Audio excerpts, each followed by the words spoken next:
Si on compare le rap et Albert Camus, je vais aussi choisir Albert Camus parce que c'est d'une qualité supérieure pour moi. Je ne mets pas en fait toutes les cultures au même plan, au même niveau. Je me suis penchée récemment pour une chronique sur les textes de Booba et d'autres rappeurs. Je trouve que ce que ça véhicule est très limité. C'est un contenu essentiellement agressif, très sexuel, revanchard. Ce qui se passe au niveau de la langue, pour moi, est quand même plus de l'ordre d'une régression que d'un enrichissement. C'est intéressant ça aussi.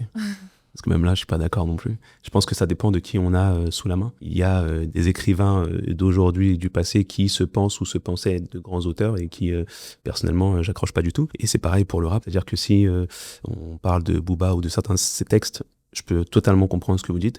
Et en même temps, si on parle je pense à Oxmo Puccino, c'est pas du tout pareil. Il y a plein de textes où il n'y a pas un seul gros mot. C'est un très grand lyriciste. C'est des textes qui font voyager, qui touchent à la poésie.